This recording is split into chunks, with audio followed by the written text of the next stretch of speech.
أعوذ بالله من الشيطان الرجيم. بسم الله الرحمن الرحيم. أم حسبت أن أصحاب الكهف والرقيم كانوا من آياتنا عجبا إذ أوى الفتية إلى الكهف فقالوا ربنا آتنا من لدنك رحمة وهيئ لنا من أمرنا رشدا فضربنا على آذانهم في الكهف سنين عددا ثم بعثناهم لنعلم أي الحزبين أحصى لما لبثوا أمدا. کیا آپ کا یہ خیال ہے کہ غار اور رقیم والے ہماری نشانیوں میں سے کوئی عجیب چیز تھے؟ اس وقت کو یاد کرو جب نوجوانوں کی ایک جماعت نے ایک غار میں پناہ لی، پھر انہوں نے دعا کی، اے ہمارے پروردگار ہمیں اپنے پاس سے رحمت عطا فرما اور ہمارے لیے ہمارے معاملے کے اندر کوئی اچھی صورتحال مہیا فرما. چنانچہ ہم نے ان کے کانوں پر تھپکی دی غار کے اندر متعدد سال تک. پھر ہم نے ان کو اٹھایا تاکہ وہ ہم جان لیں کہ دونوں جماعتوں میں سے کون زیادہ اچھا شمار کرنے والا ہے اس مدت میں وہ لوگ ٹھہرے ہیں. سورۃ الکہف کے اندر اللہ تعالیٰ نے چند نوجوانوں کا واقعہ بیان فرمایا ہے. کہف کے معنی غار کے آتے ہیں. اللہ تعالیٰ نے اس سورت کے اندر غار والوں کا واقعہ بیان فرمایا ہے. اس سورت کے فضائل میں مسلم شریف میں احادیث میں منقول ہے، اللہ کے رسول صلی اللہ علیہ وسلم نے فرمایا، حضرت ابو درداء رضی اللہ عنہ کی روایت ہے کہ جس شخص نے سورہ کہف کی ابتدائی آیتیں تلاوت کی، جس شخص نے سورہ کہف کی ابتدائی آیتیں تلاوت کی، وہ دجال کے فتنے سے محفوظ رہے گا. بلکہ اس میں الفاظ یہ من حفظ 10 آیات من سورۃ الکہف، جس نے سورہ کہف کی شروع کی 10 آیتیں حفظ کر لی وہ دجال کے فتنے سے محفوظ رہے گا. بعد دوسری روایت میں ہے آخر کی 10 آیتوں کا ذکر ہے. ابا حسبت ان اصحاب الکہف. خلاصہ یہ ہوا کہ اس سورۃ الکہف کی بہت سی فضیلتیں حدیثوں کے اندر آئی ہیں. خاص 10 آیتوں، شروع کی 10 آیتیں اور آخر کی 10 آیتوں کی فضیلت بھی آئی ہے کہ ان 10 آیتوں کے حفظ کرنے سے آدمی دجال کی فتنے سے محفوظ رہے گا.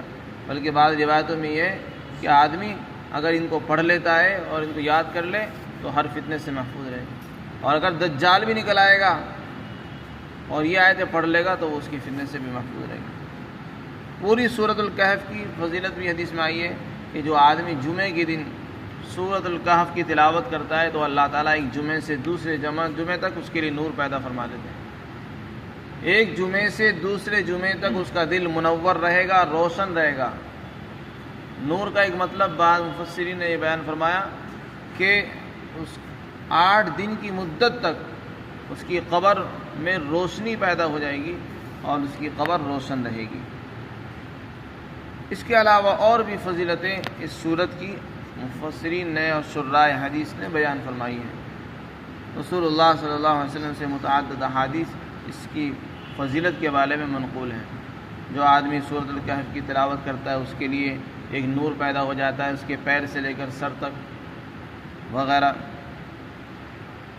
اور اس سورت کے پڑھنے سے انسان دجال کے فتنے سے بھی محفوظ رہتا ہے اور 8 دن تک اس کے لیے روشنی پیدا ہو جاتی ہے. اور اگر اس عرصے کے اندر دجال بھی نکل آئے گا تو اس سے بھی محفوظ رہے گا. سورۃ الکہف کو جمعے کے دن خاص طور سے اس کی تلاوت کرنی چاہیے، اور اگر تلاوت نہ ہو سکے تو کم از کم 10 آیتیں شروع کی پڑھ لینی چاہیے اور اس کو حفظ یاد کرنا چاہیے. اس سورت کے اندر اللہ تعالیٰ نے اصحاب کہف کا واقعہ بیان فرمایا.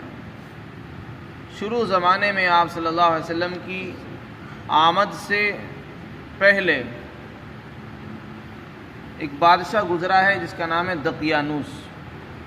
اردن کے قریب اس کی سلطنت تھی. وہ کافر اور مشرک تھا. اسی کے زمانے میں کچھ لوگوں کو اللہ نے ہدایت عطا فرمائی. عید کا موقع تھا لوگ جمع ہوئے، ان نوجوانوں کی قوم کے لوگ شرک اور کفر کے اندر مبتلا تھے، بتوں کی پوجا کر رہے تھے، تو ان نوجوانوں کے دلوں میں اللہ نے ہدایت ڈال دی اور یہ اس کفر اور شرک والے عمل سے بچے رہے اور اپنے آپ کو دور رکھا انہوں نے، اور انہوں نے طے کر لیا کہ یہ جو شرک اور کفر ہو رہا ہے یہ غلط ہے اور اللہ ایک ہی ہے، اس کو ایک ہی ماننا چاہیے، توحید ہی اصل ہے، کفر غلط ہے۔ چنانچہ اللہ نے ان کے دلوں کو روشن فرمایا، ہدایت سے نوازا۔ جب بادشاہ کو پتہ چلا کہ یہ تو ہمارے دین پر نہیں چلتے بلکہ کوئی اور دین اختیار کیے ہوئے ہیں، توحید کے قائل ہیں، تو بادشاہ ان کے پیچھے پڑ گیا اور ان لوگوں کو خطرہ ہوا کہ ہمارا ان کے ساتھ کام نہیں چلے گا اور ہماری جان کو خطرہ ہے اور ہمارے ایمان کو اور دین کو بھی ان کے ساتھ رہنے میں خطرہ محسوس انہوں نے کیا۔ چنانچہ وہ رات ہی کے وقت اس علاقے سے نکل گئے۔ چند نوجوان تھے، کتنے نوجوان تھے اس کی تعداد تعین کے ساتھ نہیں کی جا سکتی۔ قرآن کریم میں 3 باتیں بتائی گئی کہ وہ یا تو 3 آدمی تھے، چوتھا ان کا کتا تھا، یا 5 تھے، 6واں ان کا کتا تھا، یا 7 تھے، 8واں ان کا کتا تھا، لیکن کتنے تھے قرآن میں بھی اس کی تعین بیان نہیں کی، بلکہ یہ فرما دیا کہ بعض لوگوں نے کہا کہ وہ 3 تھے، چوتھا ان کا کتا تھا وغیرہ۔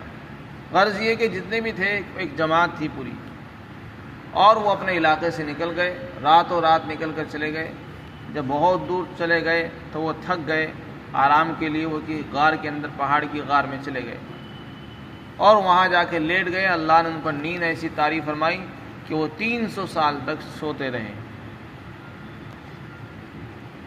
300 سال کے بعد ان کی آنکھ کھلی۔ 300 سال تک کروٹیں بھی بدلتے تھے اور ان کی آنکھیں دیکھنے والوں کو ایسے محسوس ہوتی تھی جیسے کہ وہ جاگ رہے ہیں، اور ان کے ساتھ ایک کتا بھی چلا گیا تھا۔ وہ بھی کتا دروازے پر، دہلیز پر بیٹھا رہا اس انداز سے جیسے کسی شکار کی تلاش میں ہے اور گھات میں بیٹھا ہوا ہے، تو دور سے دیکھنے والے ان کو بیدار سمجھتے تھے حالانکہ وہ سوئے ہوئے تھے۔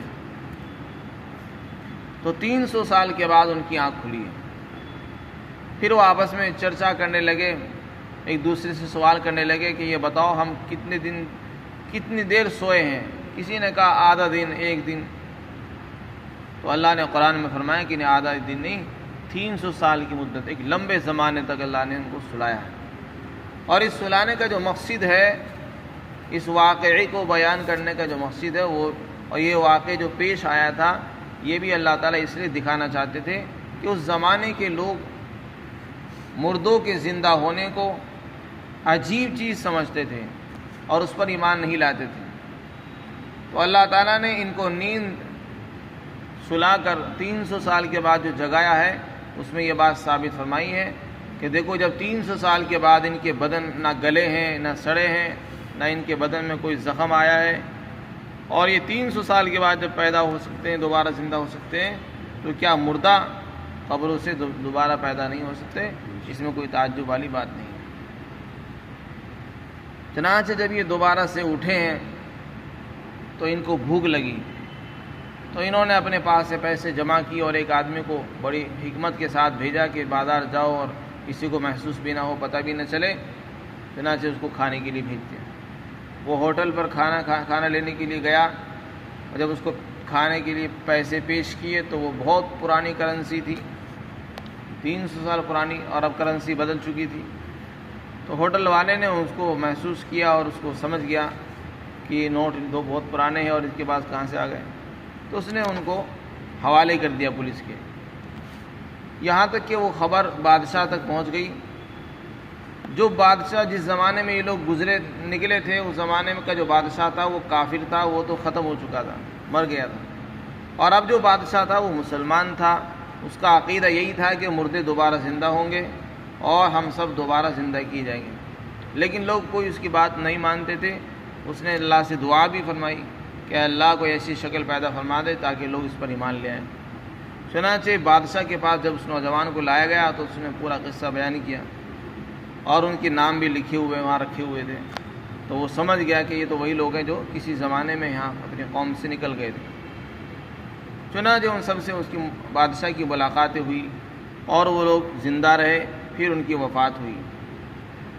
انہی کی یاد میں ایک مسجد ان کے نام سے تعمیر کرائی گئی۔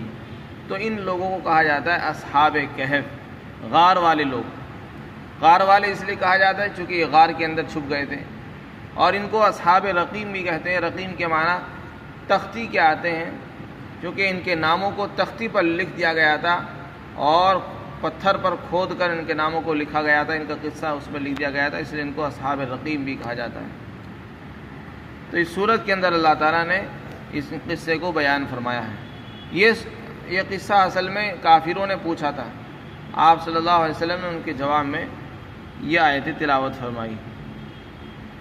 تو اللہ تعالیٰ فرماتے ہیں اس وقت کیا آپ گمان یہ کرتے ہیں کہ اصحاب کہف، غار والے اور رقیم والے کا جو قصہ ہے وہ ہماری آیتوں میں سے کوئی عجیب چیز ہے؟ فرمایا کوئی عجیب چیز نہیں ہے۔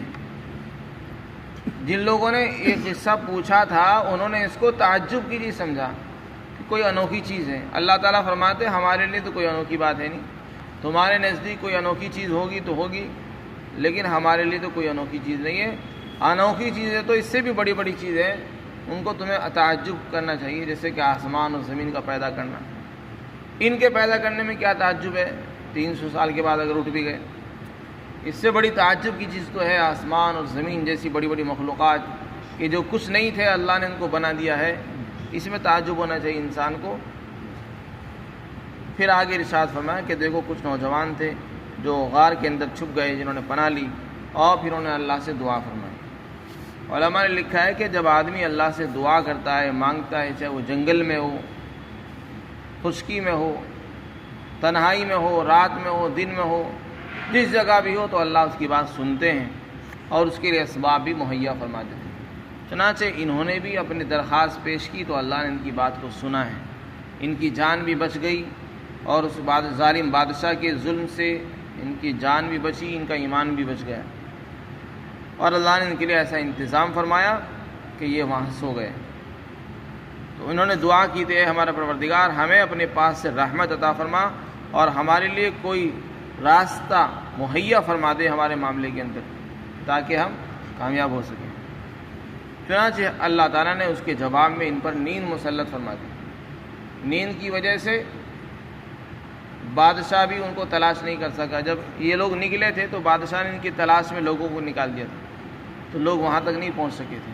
جو بھی ان کے پاس جاتا تو ڈر کر بھاگ جاتے تھے، کیونکہ دیکھنے میں ایسے معلوم ہوتا تھا جیسے کہ جاگ رہے ہیں، حقیقت میں سو رہے تھے، اور کروٹیں بدلتے رہتے تھے، کبھی دائیں طرف کبھی بائیں طرف۔ اور تعجب کی بات یہ ہے کہ ان کے جسم گلے تک نہیں، کوئی نشان نہیں آیا، 300 سال تک سوتے رہے، اس کے بعد پھر اللہ نے ان کو بیدار فرمایا۔ تو ان کو اصحاب کہف کہا جاتا ہے۔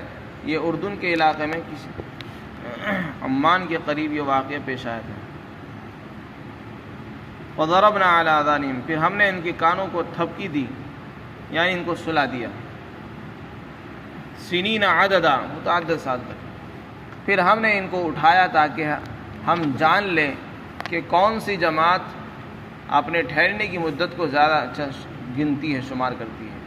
تو دونوں آپس میں بحث کرنے لگے کہ کوئی کہتا تھا کہ آدھے دن سوئے، کوئی کہتا تھا کہ نہیں پورے دن سوئے وغیرہ، ان کے اندر آپس میں بحث ہوئی، جس کا بیان آگے آ رہا ہے۔ قال قائل منهم كم لبثتم قالوا لبثنا يوما او بعض يوم قالوا ربكم اعلم بما لبثتم وغیرہ، اس کا بیان یہاں پر اللہ تعالیٰ نے بیان فرمایا۔ اللہ تعالیٰ ہم سب کو عمل کو خود سے فرمائے۔